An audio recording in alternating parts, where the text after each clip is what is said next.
Hey everybody, Patrick Hostis here. Gonna give it a couple minutes for some folks to join us here. Today our topic's going to be on what is the likelihood of ISIS being involved in the attack, the October 1 attack from the Mandalay Bay on the Route 91 concert in Las Vegas. So that's what we'll be discussing today. Okay, give it a couple minutes in there. Let's test the audio. Audio sounding okay? All right. Neato. Looks like we're sounding pretty good right now. Got a couple more people joining. Let me get my chat up here.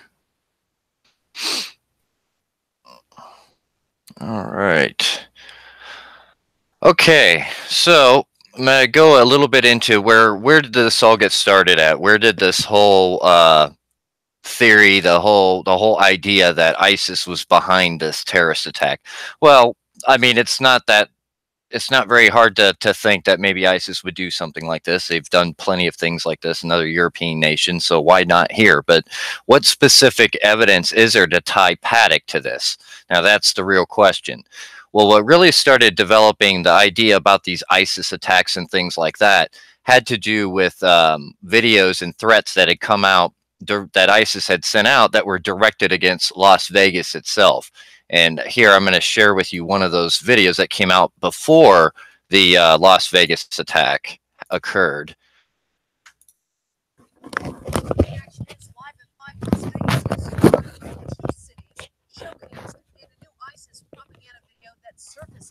It doesn't specifically name Las Vegas, but video the strip has many wondering if a threat might be imminent. 13 Action News anchor Leslie Marine is joining us now with more on Metro's response. Leslie.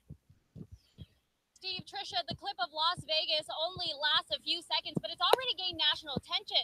Now, Metro says this is not a credible threat, so we turn to our crime and safety expert to see why Las Vegas was targeted. For 2 full seconds, Las Vegas Strip is the center of another ISIS propaganda video. The video released today starts by praising the recent attacks in Orlando and France. 3 men dressed in military-style clothing, one even holding a baby. Encourages attacks on San Francisco, like the one at Pulse nightclub.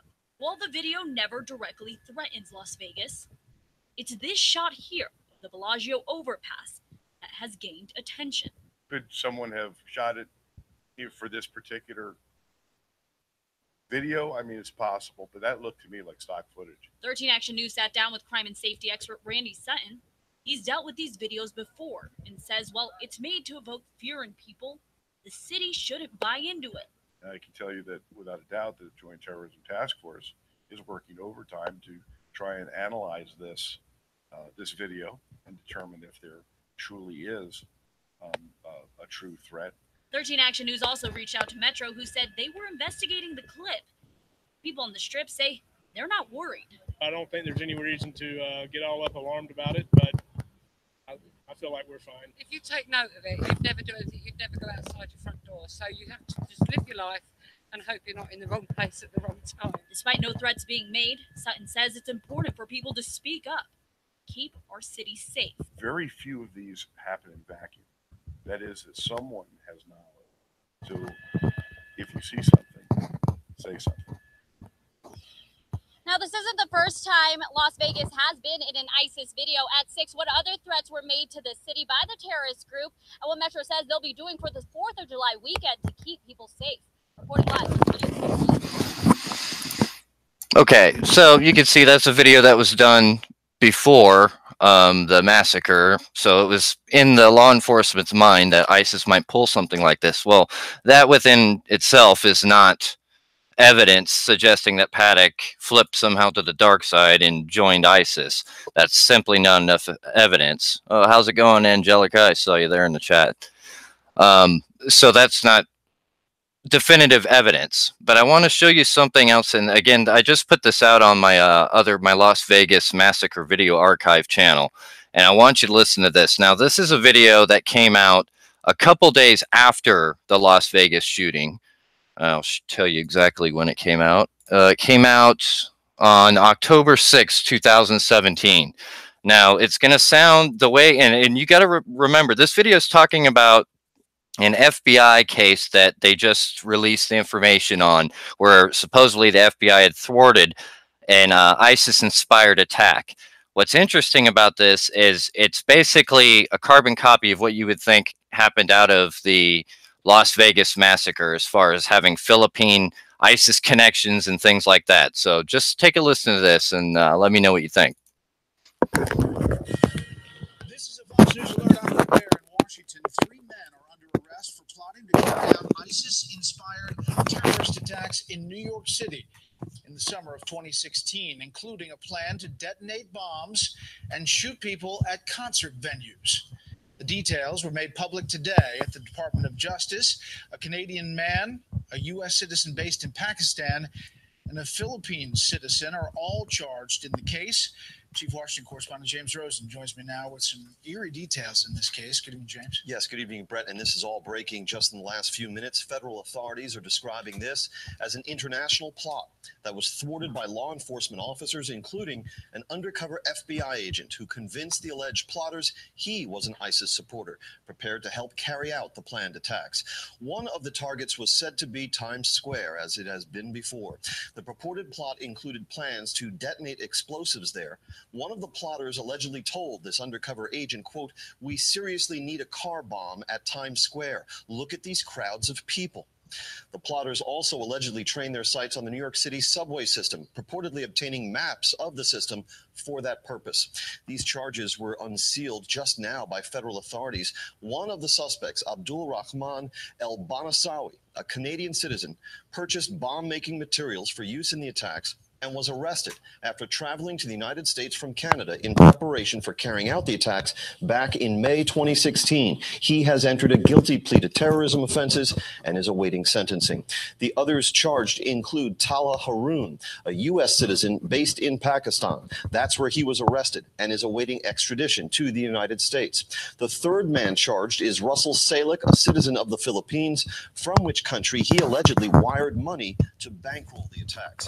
Salik was arrested in his home country and is also awaiting extradition.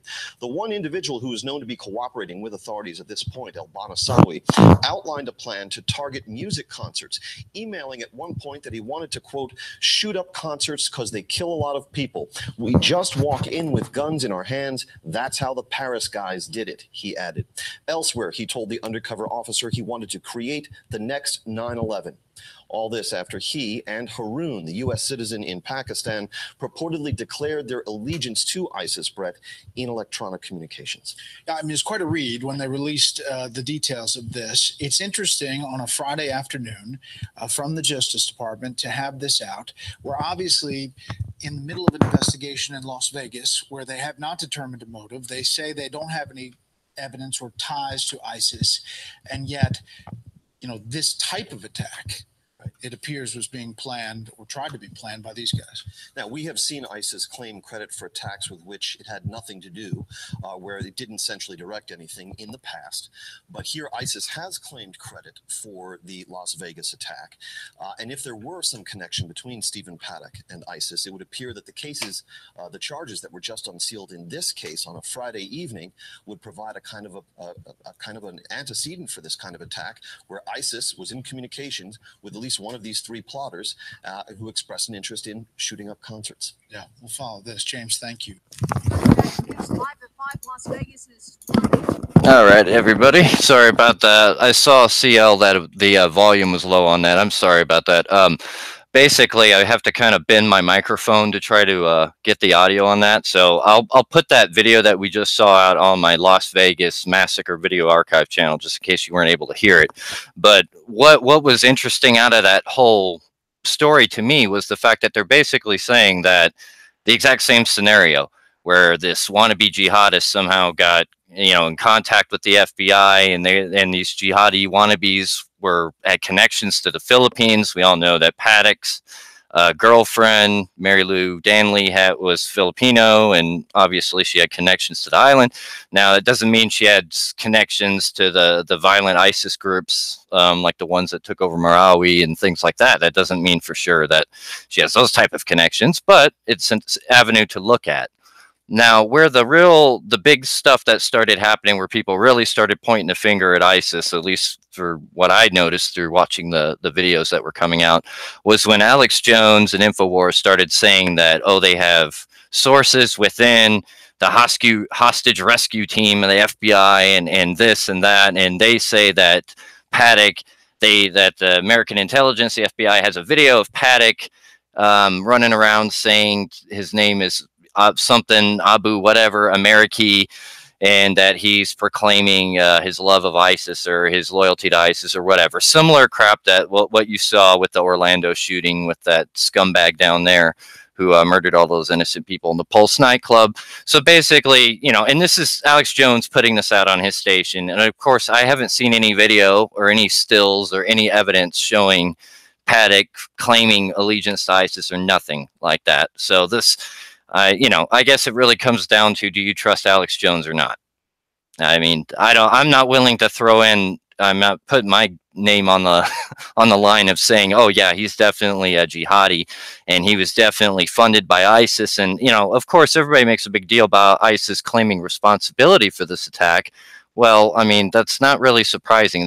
They're quite honestly getting their asses kicked all over the globe. So it's really not that hard to believe that they would resort to these type of methods of just going ahead and taking, you know, saying, hey, I'll take credit for every single attack all over the planet. You know, every time some misfortune falls, the United States are going to go ahead and take their, you know, take credit for it just because it might make them look relevant.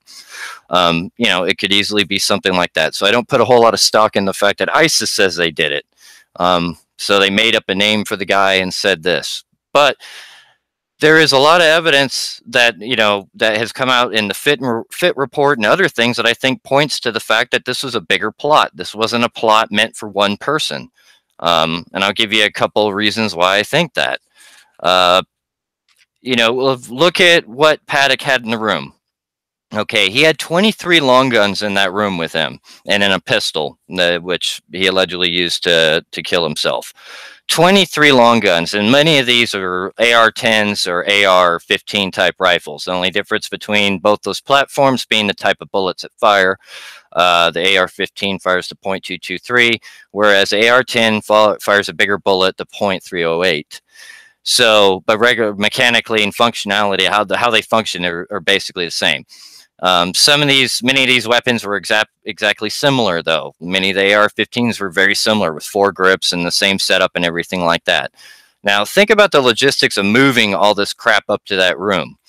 Now, why the hell would you move that many long guns up there if this was meant for only one person, if only one person was to carry this out? Now, something else to consider. In the FIT report, they said that Paddock fired 1,050 rounds out of the position there. During the entire incident, he fired that many rounds. Well, if that's the case, why did he still have 5,280 rounds left in the room that he did not fire? I mean, that's a hell of a lot of firepower he had left in there. So it wasn't like he ran out of ammo or anything like that. So again, take together the large number of long guns here, way more than a single shooter would ever need, and then the massive amount of, I mean, you're looking at 7,000, a little over 6,000 rounds of ammunition up there. That is a ton of ammo. I mean, what a combat load is typically 180 rounds. I know, please don't flood my comment box with, well, my unit in the military carried X amount. I know other units carry more ammo. I carried more ammo than that when I was on missions too, but the standard combat load is 180 rounds. And this guy had over 6,000 up there for himself. I mean, I don't know, for a guy who's supposedly so smart about things, and it, you know, I don't know. It just doesn't make a whole lot of sense to me. Why would you? I could see maybe bringing 5 long guns up there. You could have them as backups or something like that. But if it was just a single shooter, but I just think it makes absolutely no sense to bring 23 long guns up there just for yourself, plus 6,000 rounds of ammunition. No matter what your sick purpose is, that doesn't make a whole hell of a lot of sense to me. So take those together. There's other interesting things that are out of there. The 2 firing positions that you see at the Mandalay Bay.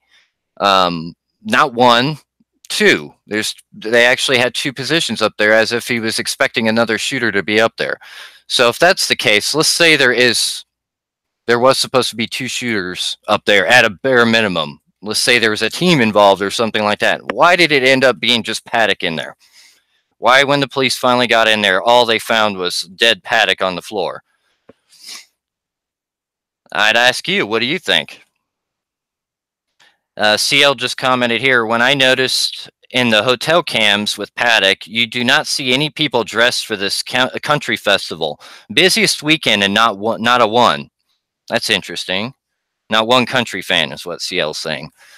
You know, I'd like to point something else out. Now, Paddock had owned guns, I think, since the 80s. He had bought a couple guns. He basically was a regular gun owner. He had like one or two or something like that. He wasn't a big gun nut. Well, beginning in October 2016 to September 2017, he went on a gun buying spree where he's buying all these, what the left calls assault rifles, what the rest of the world calls rifles, all these different types of weapons. He was buying a lot of AR type platforms, AR-10s, and a lot of the stuff that he was found up in the room with. So what happened in October 2016? Now, the only thing that I could think of, that was the month where it really clinched it for me that Hillary Clinton was going to lose the election. Because if you go back and you think back onto it, that's when Comey came out and said he's going to reinvestigate her. That pretty much killed whatever resurgent mobility, upward mobility her campaign had. It pretty much killed it right there. It was dead as a doornail. I mean, that was the month for me where I knew there was no way in hell she was going to win the electoral vote. It just wasn't going to happen.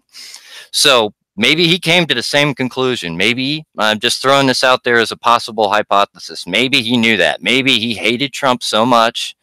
He hated conservatism so much that he planned on doing this attack. That would explain why he wanted to target a country music festival where, I mean, I'm sure every single person that was at that festival was not a Trump supporter.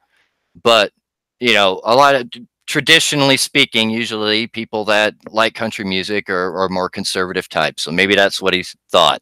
But if that's the case, why did he reserve a room at the Life is Beautiful concert? Let me show you some pictures of that. Let me find it here.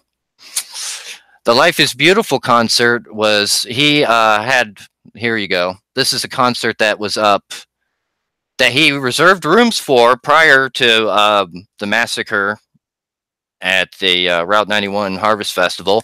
He actually had rooms here. There's allegedly surveillance videos showing him moving as many or just about as many briefcases and allegedly weapons and things like that up here to do an attack on this concert.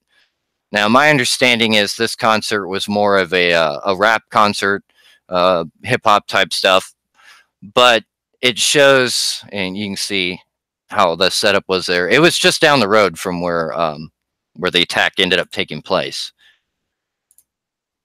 You could see right there. And he had a hotel room. I have it on my Google Earth, actually, where, let me find it here. The Ogden. But the point is, it looks like either that was a dry run or that was a potential target. So if that's the case, that might throw a wrench in my idea of the attack being purely ideological, unless the idea was to put pressure on Trump to go against his own base by forcing Trump to come out against the Second Amendment or come out and try to enact some kind of gun control. Maybe that was the point. Maybe that's what he wanted. I don't know. Maybe it had nothing to do with politics at all. All right, let me try to find the Ogden here.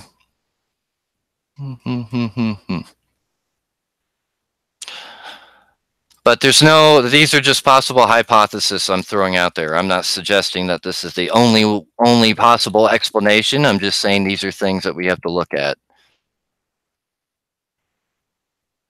All right, so the Ogden was back here. This is the hotel room. This is where the venue was taking place at. Oops, slow down. In this area up front here, and he had this hotel room there. For whatever reason, he decided, or maybe it was never intended to be the target, I don't know, but he did have a hotel room there facing the crowd the same way he did when he did the attack on the Route 91 festival. I don't know. I don't know what that means exactly. I don't know if the team that he was with decided to change at the last minute. I personally, I think that might be what it was. That at the last second, there's somebody got cold feet. And don't forget, there was reports. There's actual video of a witness who said that somebody went through the crowd about 45 minutes before the shooting started, telling everybody to get out of there because they're going to die. Now, that could have been just some crazy person. That could have been somebody who had too much to drink. It could have been a million different things. But I'm saying these are all pieces of the puzzle. We have to see if they actually fit into this puzzle or they're just extra pieces that can be discarded. Let's see here. Kale says, Ogden Room, until they provide proof, are questionable. Airbnb account seems ghosted. Hey, Bob, how's it going? Bob's back in the house. And I'm going to say your name wrong. Sylvia Sue. The mainstream media wouldn't have dropped coverage so soon and minimized the shooting if it had been the Life is Beautiful concert. Yeah, that's exactly right. We'd still be hearing about it, and they would have used that as their big gun control push. I guarantee it. And not only that, it would have been looked at as probably, because my understanding is it was primarily a rap music concert, so you would probably get a lot of African Americans there and things like that. So it would be looked at as a hate crime, more than likely, is what it would be looked at. So, yeah, it's interesting that it looks like the target was shifted over there. But like CL points out, I mean, I haven't seen any footage. And according to the FIT report, interestingly enough, they say they have 529 video sightings of Paddock in the video footage that the Las Vegas Police Department, FBI, were able to recover. 529 video sightings. I've seen maybe a dozen. How about you guys? Have you guys seen much more than that? And Bob Wildfish says it's not just Alex Jones, the Gateway pundit, I believe, said their inside source claimed terrorist involvement too. So, yeah, I'll take your word for that. Kale says, Bob, that report was bogus. Same report was leaked a few weeks ago. Very amateur report, to say the least. Return to logic. Brianna Hendricks was the witness who said that then CEO of CSC Security, Damon Zumwalt, said it didn't happen. Brianna then changed that she said when given her police report. So, interesting. Return to logic continues from, it was a warning from everyone in the crowd to just a small select group near the front of the concert. So I don't know.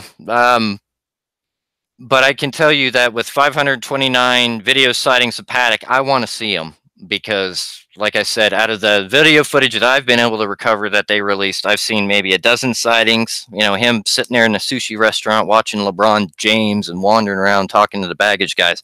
I damn sure didn't see 529 sightings of him. And I damn sure didn't see any sightings of him at the Ogden. So these are things I'd like to see released before I take the Las Vegas police, or the even less. I mean, if I don't know who I trust less, them or the FBI, but it's kind of a toss-up.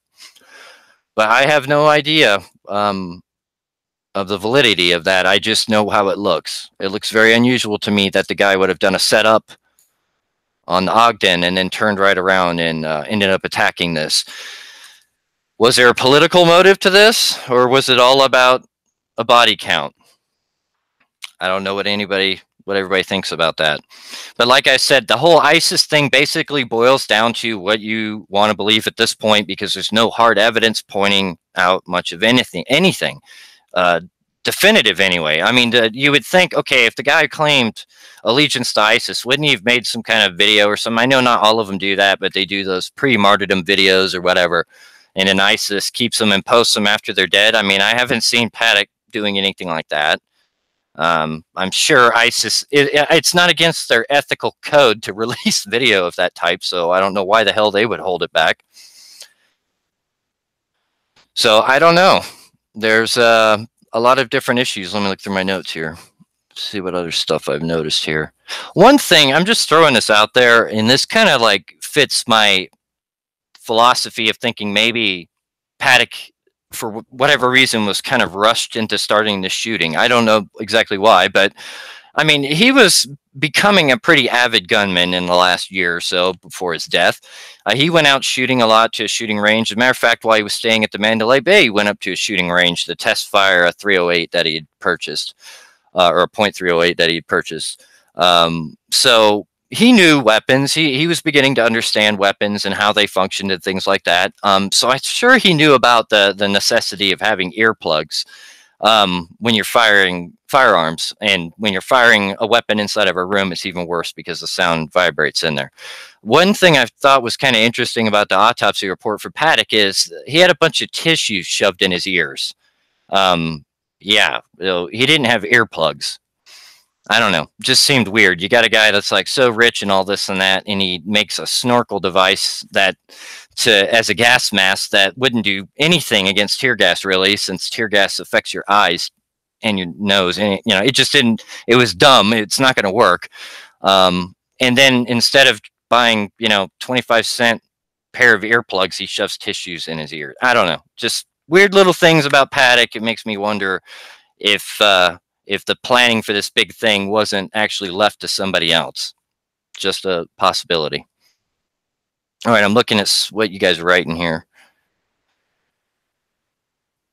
I'm sure, but nurse groups. About. I think maybe the other people thought. Sorry, I'm kind of reading through here. Bob Wildfish says FBI insiders blow whistles on massive Las Vegas cover-up. Agents told not to investigate key evidence, including ISIS terror links to Mandalay Bay Massacre, on True Pundit. That was the title of the article, I'm assuming, and I believe I read that one. And I've heard that the FBI was told to leave alone the ISIS links. Now, you could take the good view of the FBI and say, well, maybe it's because they know it goes nowhere, or you could take the more pragmatic view that they're probably trying to cover something up, which we all know they're perfectly capable of doing. So I don't know. It's something to think about. Bob says,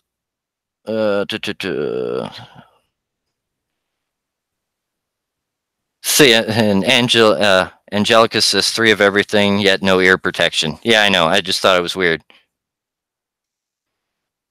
And you guys are, I love it when you guys network on this live stream and you guys work together. It's awesome. I love seeing the information trading and people like getting each other's websites and email addresses and all that. And by the way, if you guys try to send it through there, I know sometimes a live chat will block it or whatever. I'll approve it, so it'll go through. So if you guys want to trade emails or whatever, go for it. I will approve it.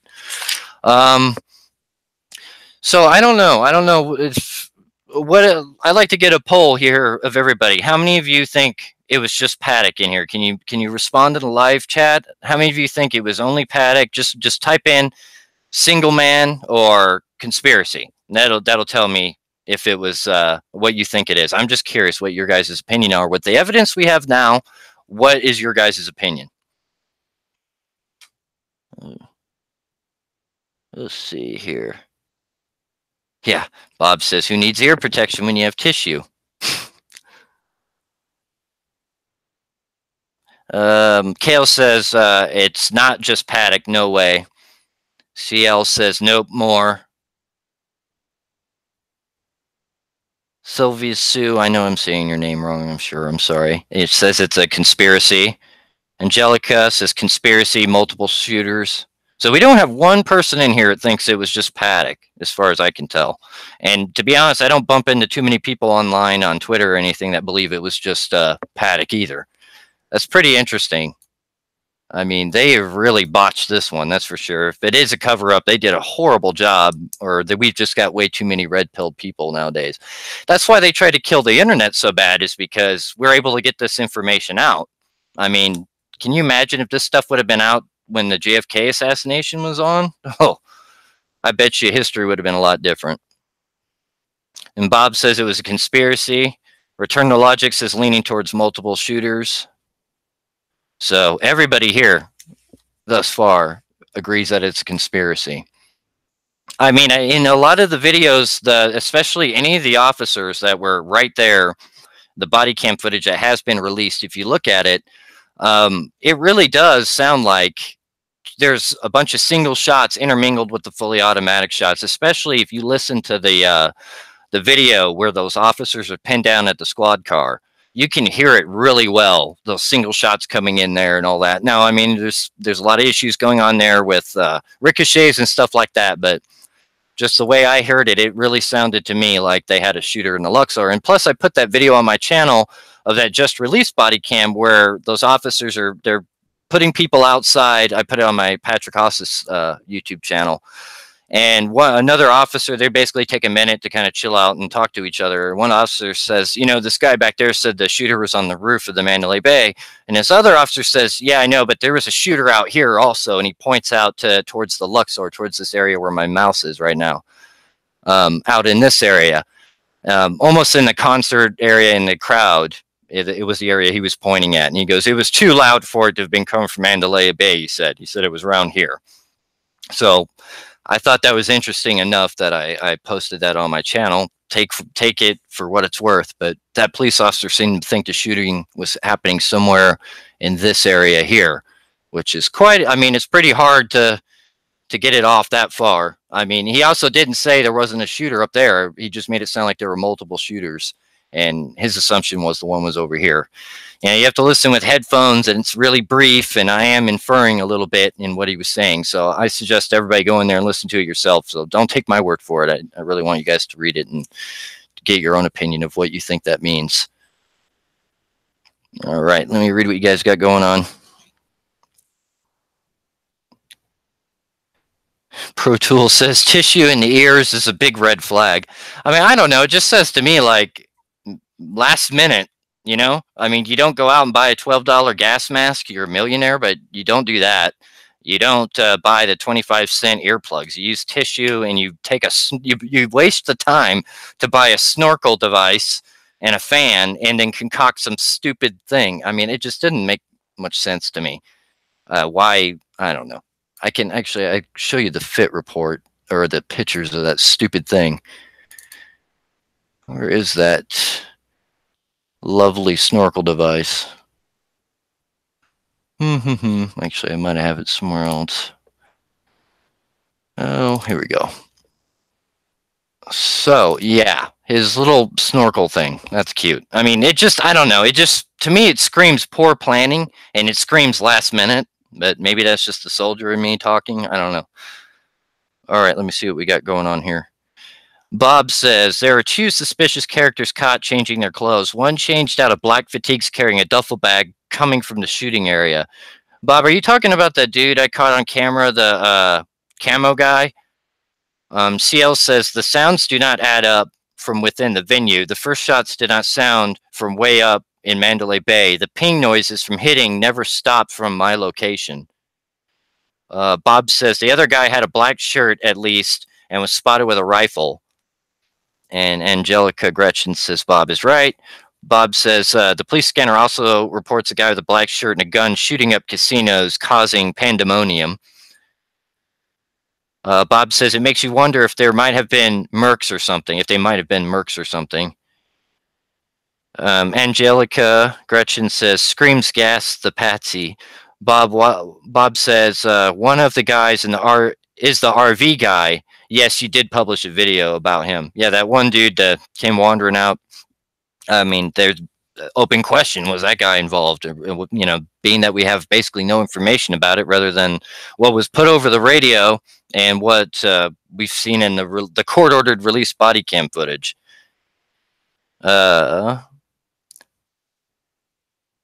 Sylvia Sue says he drove back and forth between his house, another hotel, and that hotel bringing guns. Yep, he did. He went to his house in Mesquite, and he went to Ogden and to Mandalay, and back and forth and back and forth, back and forth.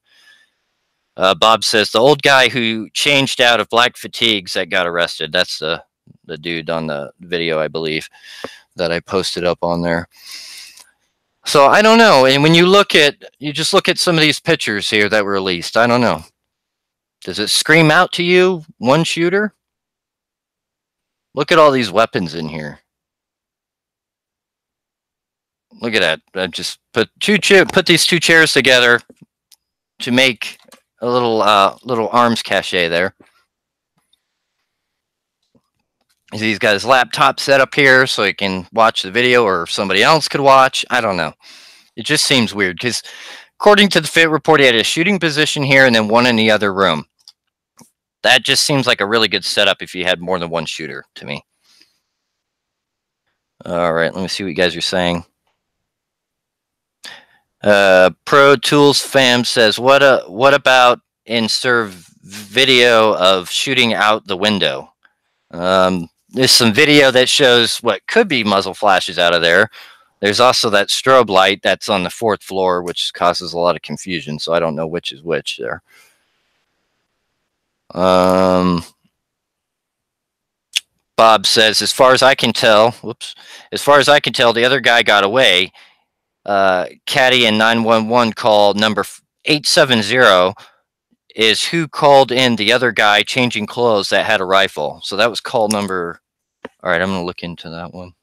Number 870 guy calls camo dude in. All right, cool, Bob. I'll look that one up. Thanks for the info. Angelica Gretchen, he did a lot of driving and gambling every very short amount of time with no sleep, according to the narrative. Yeah. Bob says, too many guns. I agree. I mean, this is just too many weapons for one dude. I'm sorry. I mean, I'm a big time gun nut. I have, you know, assault rifles or whatever you want to call it. But I love ARs. ARs are my favorite weapon. I have one. I wish I could buy a bunch of different ones, but if I could, I wouldn't buy a bunch of the same type.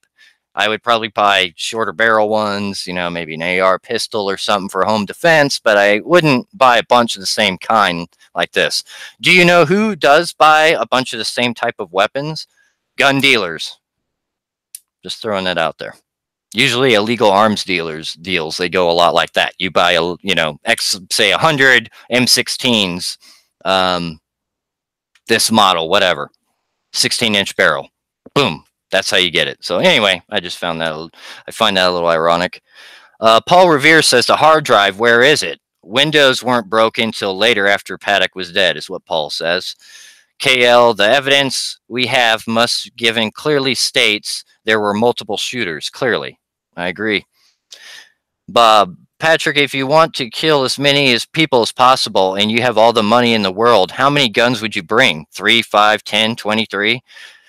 I mean, it depends on how many people are involved. I mean, to me, 23 is ridiculously too many. I don't know. I mean, if you had a team, all right, let's say there's 20, we got 23 long guns in there. How many people would be involved? What I say that should equip? Say 2 rifles per person. That's a lot of people be involved. I don't see any reason for one person to have that many weapons. Even 2 people, it doesn't make a lot of sense. I mean, in my opinion, and this is strictly my opinion, I have no insider knowledge to back this up on, I think these weapons were meant to arm or equip a bigger team. Or this was an arms deal, and Paddock decided maybe not to go through with it and to just do his own thing and put himself out of his own misery and maybe kind of etch himself in the history books. I don't know. What do you think? Paddock's father was a big-time, you know, scumbag, FBI most wanted POS. So, I mean, maybe he wanted to outdo his dad, you know, be a bigger criminal than him. I don't know. What do you guys think about that idea? I'll let you guys think about that, and I'll read some of your comments here. Bob would like to hear a soldier's perspective on there. Well, I'll tell you, Bob, and I did a lot of my work in the military was force protection stuff, which is anti-terrorism, which the job I really loved the most was learning how to protect and harden targets from terrorist attacks. So to do that effectively, I have to think like them. And to move this many weapons like that, let's say it's one person, that's what's called an unnecessary operational risk. The more you transport weapons, the more likelihood somebody's going to come, you know, privy to your plot, or somebody's going to accidentally discover it. That's not something you want to do all the time. Now, if you are the setup for a bigger team, say you're the advanced force that's there to kind of set it up, you may be forced to take these type of weapons in by yourself to prepare them for the rest of the shooters once they arrive. That would be the only logical military way reasoning I could see why this would be necessary to have that many long rifles. If this was actually going to be an assault, just a single assault, I would say bring 3 rifles. I'd probably say that would be about all you would need: an AR-10 and a couple of ARs and a sidearm and buku ammo, 1,000 rounds or so. Well, yeah, I'd bring a little bit more than that, maybe 3,000 rounds or so.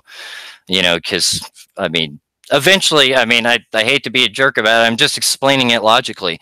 Once he opens fire on that area, what happened? What did everybody do? They scattered. They went for cover. People don't just stand there. Targets don't just present themselves once everybody gets privy to where the shooter is.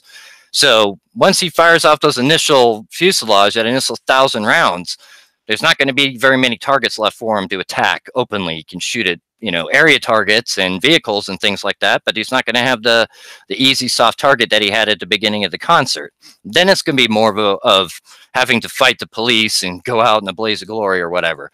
But for whatever reason, that didn't happen. What happened is, you know, about an hour later or so, the SWAT team decides to blow open the door. They go in there and they find Paddock dead with a gunshot wound to the head. Okay, and we're left to scratch our head and try to figure out where we're at with this. But militarily, from a soldier's mind, that's the only reason I could see why it would be necessary to bring that many weapons up there, would be if he was the advanced team for a larger team, which he was kind of the logistics guy to get that stuff up there. But I don't know how much networking you see in his past about that.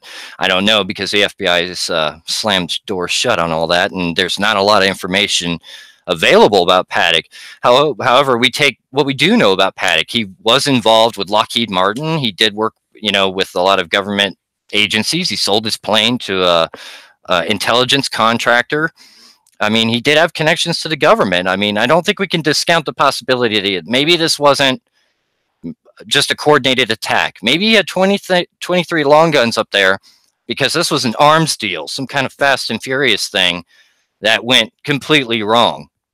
It's a hypothesis that's worth looking into. I'm going to take a drink of water and read your guys' comments here.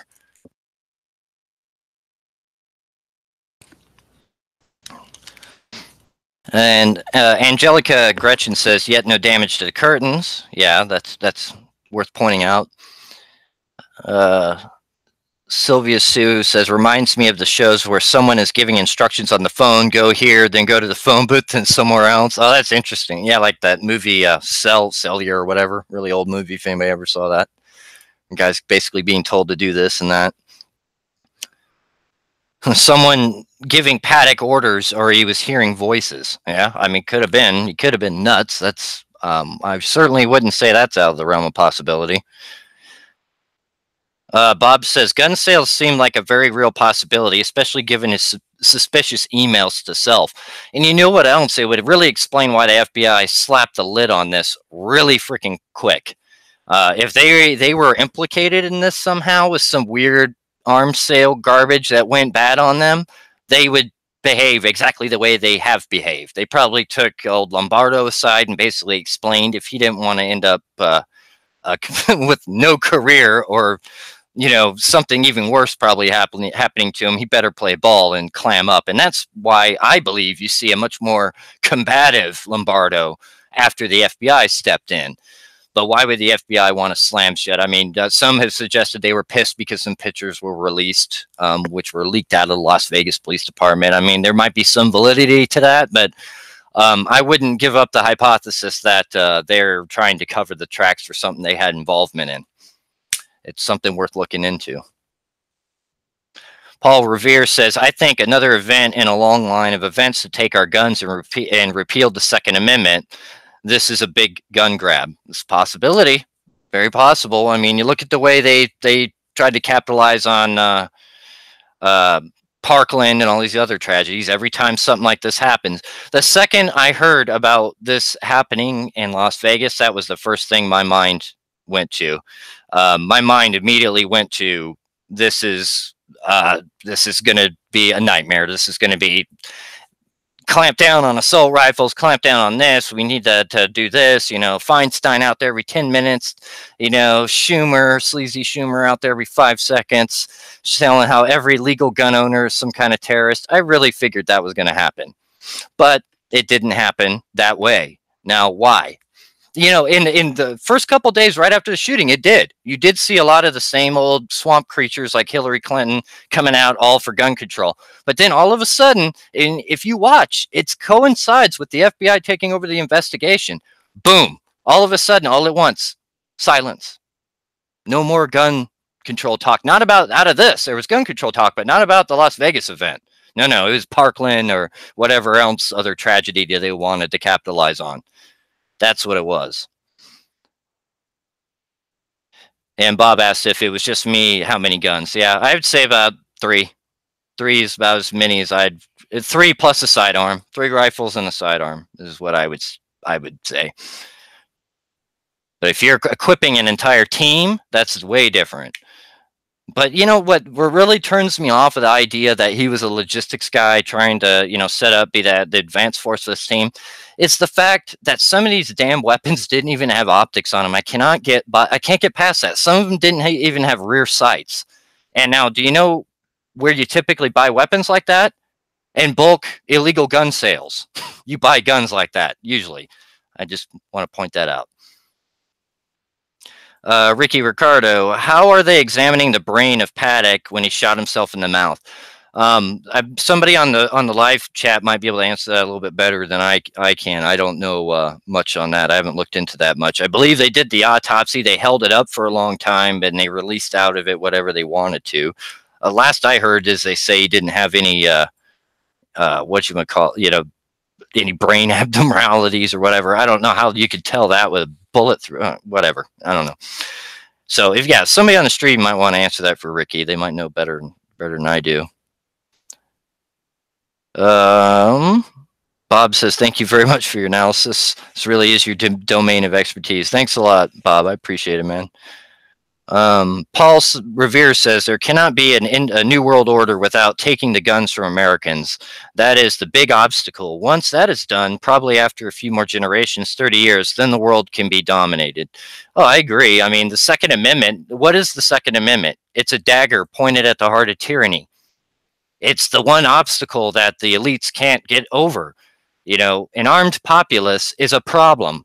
It doesn't matter if you have an army, an air force, and nuclear weapons and all that crap. A bunch of people with light arms are a giant pain in the ass. If you think that's not the case, look at Vietnam. Look at Afghanistan. Look at Iraq. Those were a bunch of folks that many of them not very well trained, but yet they had small arms. And we are still fighting them all over the world. So any potential dictator would have to eliminate the Second Amendment. There's just no way around it. And I don't think that, I mean, there's no way of doing that without a massive bloody civil war. So, but there is, well, maybe, let me walk that back. Maybe there is a second way. When you brainwash, like Paul was saying here, the other generations, 20, 30 years from now, you know, they all believe guns are bad and this and that. And they're all like those fools that were marching to get their rights taken away from them. And then they all voluntarily give up their rights.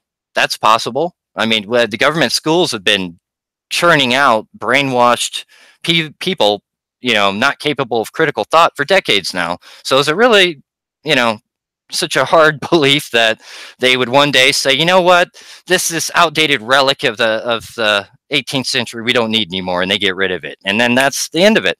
That's why I always teach my kids why it's so important we have a Second Amendment. You know, it's not so we can go target shooting, it's not for hunting, it's so we can stay free. And if anybody doesn't believe that, they can go ahead and read the Federalists, and it, you know, it's all kind of in there. All right, let me go on with your let's see, Sylvia Sue, why don't they want us to know who else was in the room the last few days? Surely they got fingerprints from items in the room. Yeah, that's another issue. We're like the women that were supposedly in the room. I mean, he had a meal on the 27th with 2 dinner guests in there. Who the hell were they? Now, and it's, I don't like to get into the sexual talk or anything like that on any of my channels, but I have to put this out there. There's the part on the Sergeant Bitsko video when they're in the the canine officer, when they went into Paddock's room, where one of the officers says that there was a vibrator found in there. Now, I hate to keep harping on this sex toy thing, but I don't think Paddock was just using that on himself. That's my point. I don't want to go any more depth than that, but anyway, there were other people in there. Who the hell are they? Has anybody talked to him? Have they been interviewed? What did they see? Were they in a room with him and they managed not to see 23 weapons plus 6,000 rounds of ammunition plus body armor plus the weird snorkel thing? I mean, it goes on and on and on. So yeah, there's many questions. Who the hell was in there, and have they even been talked to, or were they involved is probably the biggest question. Angelic Gretchen says he didn't work for 28 plus years, and I believe he's a gun salesman. He could have, when he worked for Lockheed Martin, maybe he made connections with the government and he got used as a seller, arms seller, Fast and Furious. There's other programs that the U.S. government have done like that. Fast and Furious is the most famous, but there's Wide Receiver. There's a bunch of other programs the government did selling weapons supposedly to trace them. Now, the real purpose behind selling these weapons was to get Mexico to just basically flood them all back here, and then we get sustainable violence, and it's much easier for the government to go ahead and get rid of the Second Amendment, or at least get rid of weapons that could compete with the ones that the government fields. So, and Bob says, my take is the same. 2 to 3 guns plus sidearm, as much ammo as you could conceivably shoot, maybe 5 guns, or let's exaggerate and say 10 guns. It doesn't make sense to have 23. Yeah, I agree. 1,000 pounds of gear in the room. Anyone know? That's, I don't know what the weight of all that crap was, but it was definitely a lot. I mean, we kept 2,000 rounds in my Humvee in Iraq, and that was pretty damn heavy. And this dude had 6,000 rounds. Pretty damn heavy. Bob says, think about it. If you knew there was a Fast and Furious arms dealer in Las Vegas, he would be the ultimate patsy because the government would be required to cover it all up. Exactly right. Bob says, also think about Timber Sycamore. Who is ISIS? I mean, who is really behind ISIS? That's very true. Barack Hussein Obama seemed to be equipping a lot of them for a while. I mean, they seem to get their hands on a lot of airdrops and things over Syria.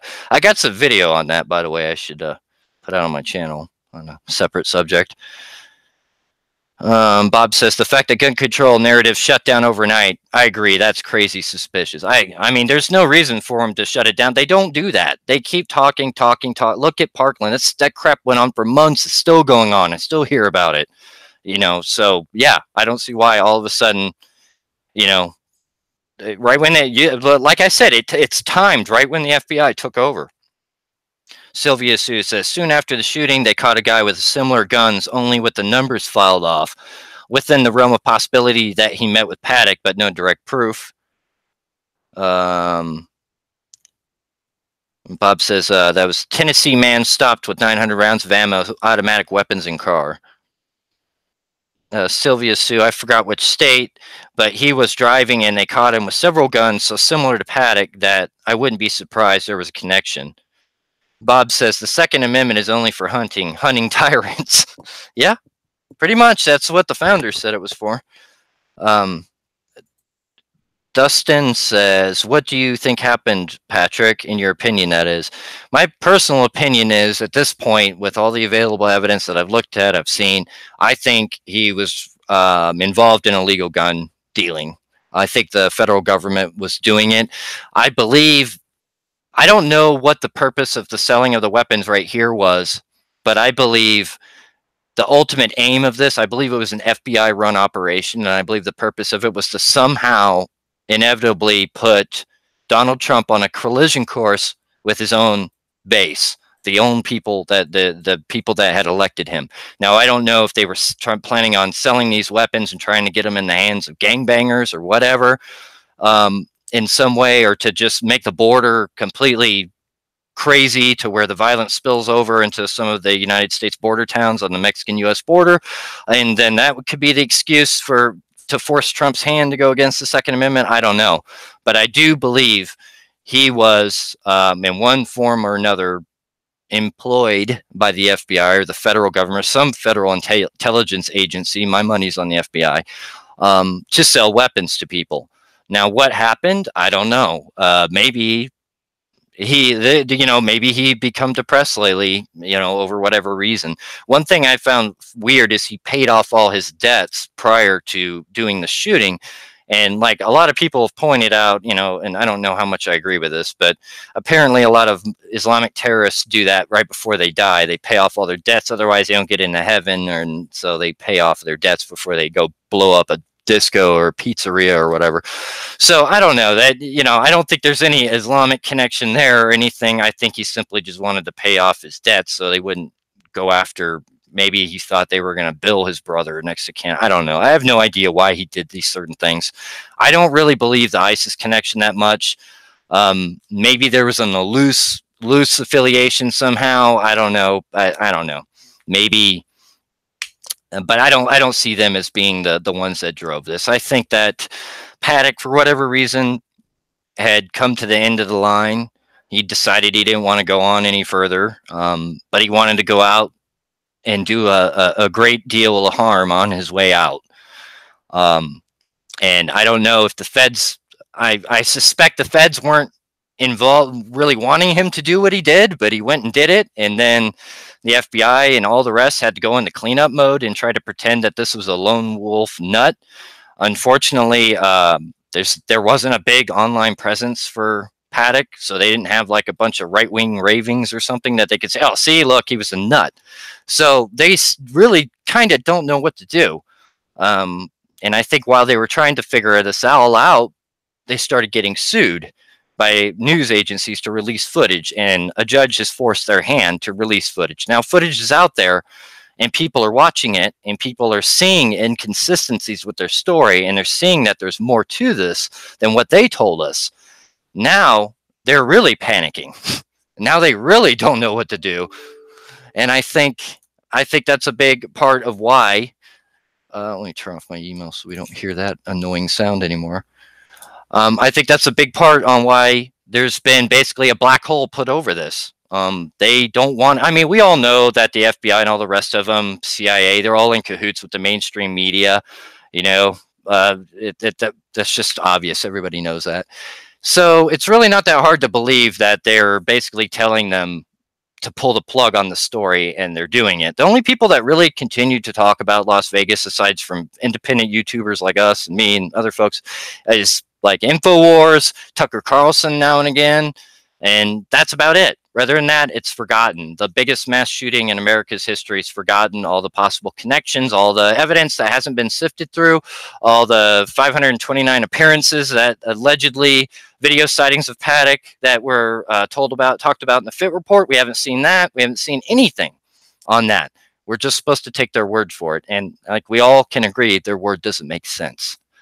So in my opinion, this was some kind of a gun deal gone seriously wrong. My inclination is to believe that Paddock just decided he really wanted to embarrass the casinos, which he was pissed at for a lot of reasons. I think he wanted to embarrass the government. I think he wanted to embarrass Trump. I think he wanted to hurt people. He obviously had a lot of hate in his heart. I mean, I've been in combat. I've pulled triggers on fired at other human beings. It's not an easy thing to do, even in war, when they're your enemy and they're trying to kill you. For a sane person, it's not very easy to do it. You could do it, but it's not something you take a lot of joy in. To mow down hundreds of innocent people while they're unarmed innocent people at a concert, that takes a special kind of sickness. And he was definitely one sick individual. But I don't buy the story that the FBI has been feeding us. I flat out don't. So enough of my blabbing on. Let me look back and see what y'all have been talking about.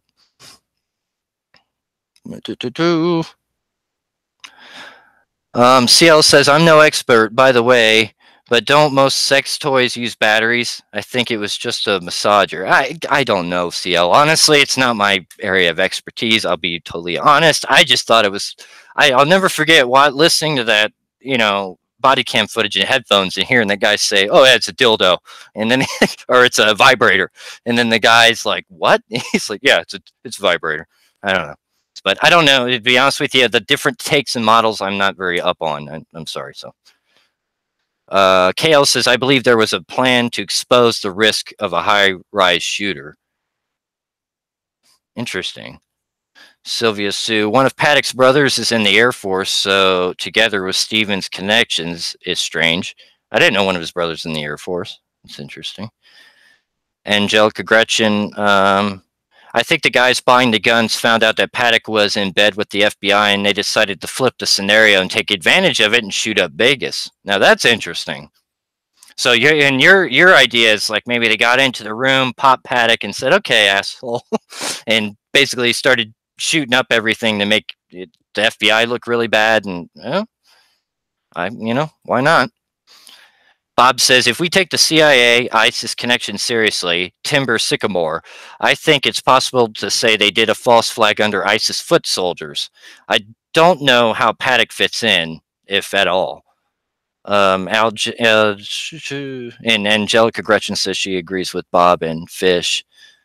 Sylvia Sue, we can't tell if he really had child porn on his computer or they put it on there to confirm to public Paddock is a bad guy. Yeah, I thought the same thing because I thought they said his computer had no hard drive. And then they come out and say, yeah, we found child porn on his computer. And correct me if I'm wrong, but I believe they pinched his brother over the same stuff.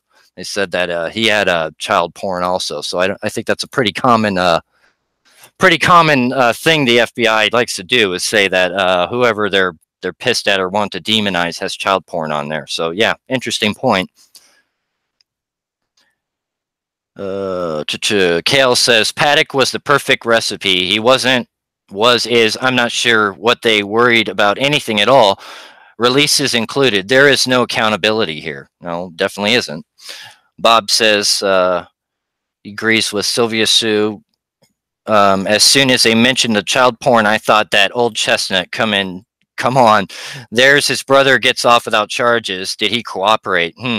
Yeah, that's interesting. All of a sudden didn't they say he couldn't get a fair trial or there'd be no venue that wouldn't say he was a guilty scumbag because of his brother's actions?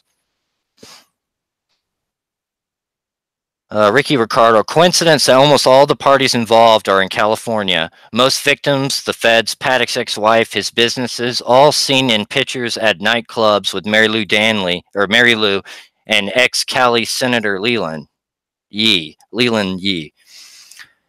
KL says, Bruce Paddock interview, carefully worded, obligation to elude charges. Yeah, that's the way I looked at it too. Dustin says, hey, did you see the video where they say the security guard at the casino put the thing on the front door, the L bracket? I didn't see anything on that. No, I must have missed that one. Sylvia Sue says he had like 4 computers in there, only 1 hard drive missing. So the porn was on one of the other 3, I'm assuming then? And Angelica Gretchen says, why remove the hard drive? And if he did it, where did it go if he never left the room? You know, the thing is, why would you remove a hard drive? If say you're going to kill yourself, right? You're going to go out, you're going to do this mass shooting, and you're going to die. At the end of it, you're going to die. Either you're going to blow your own brains out or the cops will do it for you. But either way, you're going to die, right? Why the hell get rid of the hard drive unless you're trying to protect somebody else? I mean, what are you worried that your reputation's going to be besmirched? I mean, you're going to go down as a mass murdering psycho POS anyway. So who cares what they find on there? The only reason to remove the hard drive is to protect somebody else. And, you know, that's the only thing that makes sense to me. Sylvia Sue says Paddock had 3 brothers. Yeah, and like I said, I believe their dad was all that piece of crap that FBI's most wanted criminal mastermind or whatever. And Bob's talking to Ricky Ricardo. Isn't Yee the guy with that got in trouble for something involving gun sales? Yeah, it was in the Philippines, I think. Or yeah, he was trying to sell guns to the Philippines, if I'm thinking of the same guy. So I don't know, folks. I don't know what to tell you. I don't really see much of an ISIS connection on there.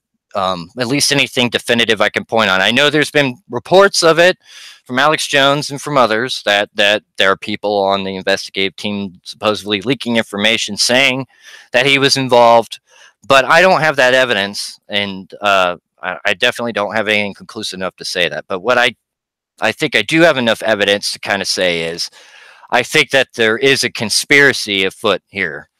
Definitely, there is a conspiracy. It's not as straightforward as the Las Vegas police and the FBI would like us to believe. There's a lot more to this. So what that might be, I mean, like I said, I really think the FBI wants this to go away. I think it's, I mean, all this, the left and the anti-gun culture in this world is a great canary in the coal mine, so to speak. I mean, when you see how they react to certain things, it can tell you about what their puppet masters, the true elites that run this country, are thinking. And the fact that they jerked their choke chain and told them to stop talking about Las Vegas tells me right there's more to this than meets the eye. But that's just my opinion. So, all right, if there's not, that's about all I have for this episode. If anybody else has got any other big topics they want to bring up on the live chat, please do so now, or I'll go ahead and end this. Anybody got any big questions? And I'll let you guys go ahead and go through the, I'll give you a couple minutes to think up here while I straighten up some stuff here. All right. Oh, by the way, I wanted to throw this out there. I looked in the FIT report, and I found it kind of interesting that it looks like that Paddock had a fire extinguisher that he brought in and put on the sink counter, a Tundra fire extinguisher. Just thought I'd throw that in there. I have no idea why he would have done that. Maybe he thought that the police would use flashbangs and it might set something on fire. I don't know. Just pointing it out. All right, everybody. Looks like that's about it. So this is, by the way, please let me show you the channel. Bear with me. I've been adding like crazy to the Las Vegas Massacre Video Archive channel. Let me show you everything I got up here now. So I like it. Please, if you haven't followed on here or subscribed, please subscribe on this. I'm adding onto it like whenever I have a free few seconds, I'm adding new content on here. I'm trying to clean out basically those 2 terabytes of information I got on Las Vegas Massacre. I'm just trying to upload all of it I can here. So again, that's Las Vegas Massacre Video Archive. And you'll see my Twitter handle thing up at the top there. And pay close. By the way, this one here, the second video from the top, the video I uploaded today has the officer. That officer on the left is the one who was shot in the left arm that we saw in the video footage. They're hiding behind the squad car. So he was the man that was actually shot in the left arm and rushed to the emergency room. That video that I tried to play for you guys, but it came through kind of quiet, is actually this video right here. So if you want to hear it in full sound without it being all glitchy and all that, please go ahead and listen to it. So again, that'll be on the Las Vegas Massacre Video Archives channel. All right, one more look here. See what y'all are saying. Bob says, strangely, there was a report of someone on the scanner placing a fire extinguisher behind some slot machines. Wow, that's weird. Interesting. Angelica Gretchen says, the Safety Act put in place after 9/11 means that no one is accountable or liable for terrorist attacks. It needs to be repealed to protect people. Sylvia Sue says, I am not sold on the occurrence after main shooting were just hysteria. After the main, I am not sold on the occurrence after the main shooting were just hysteria. I'm not sure if I'm reading that wrong, or maybe it was a typo. Ricky Ricardo says, what's the box labeled 29 next to Paddock and Fit PIC above his head on a cart with wheels? Labeled 29 next to Paddock in Fit Pick. I don't know. I'll have to look at that. Dustin, nothing. Let's see. I don't think that was directed at me. Not for the hours. And KL says events follow where there was gunfire was not originally reported by 911, not mass hysteria. Sylvia Sue says, plus there is crime in Las Vegas every night. You can't tell me there wasn't other crime that could be connected. Ricky Ricardo says, thanks for spreading your valued time with us, sir. Onward. Thank you, Ricky. All right, guys. So I think that's about it. I'm going to keep uploading stuff. Hey, Brian, how's it going? Oh, I was just about to end this, buddy. Sorry. Well, it'll be archived on here, so you guys can go back and watch it on here. I was just about to close it up here, and one thing I'm working on, just so you know, is Officer or Sergeant Bitsko. I hope I'm saying his name's right. For some reason, all right, I'll be honest with you. After I have a traumatic brain injury after I got hit by a part. I caught a piece of a car bomb in Iraq, so I got damage to my brain. So certain letters together, for some reason, my brain doesn't recognize. So it's like a weird type of dyslexia or something. I don't know. I never had it until I got a brain injury, so they don't totally understand it. So if I ever screw up your name or anything, it's not on purpose. It's just for some reason I have trouble seeing certain letters together. Like I've gone and done all these studies through the military and I can't figure out, you know, there's really not that much understood about the brain, so they don't know. Anyway, just giving myself cover for when I screw up your name or say something dumb, I guess. It's kind of, I don't know, convenient in that way. If there's anything convenient about getting blown up by a car bomb, I guess that's it. All right, guys. Well, I'll keep on, and I'm going to publish that video pretty soon about. So what I did is I did a really good audio scrub of that Sergeant Bitsko video, the K9 officer who was one of the first into Paddock's room, and I'm listening very closely to all the audio in the room with headphones, and I'm editing software so I could boost up the audio, and I'm trying to listen to everything that was said in there and put it on subtitles so everybody can read it. So look for that to be out in another week. It's painstaking work. It takes forever because I have to listen and rewind and make sure I'm actually hearing what I think I'm hearing, and it's just, you know, it's a big pain in the rear end. But anyway, it'll be out there. There are some weird comments coming out of the SWAT guy. I'll tell you that right now. I'm about halfway through the video, and Levi or whoever was up there, the SWAT guy, he says some kind of interesting comments I think you're going to find interesting. All right, fellas and ladies and everybody, ladies and gentlemen, I think I'm going to call this a night. I hope you all have a great weekend. I hope you have a great rest of your Sunday, and everybody please be safe, and we'll connect again here in a couple of days. I'll do up another live stream. Please keep watching Patrick Hostis, my YouTube channel, Patrick Hostis, and also the new one, Las Vegas Massacre Video Archive. Please subscribe to that if you haven't already, and keep watching. I will be uploading videos constantly. All right, everybody. Have a great night. God bless.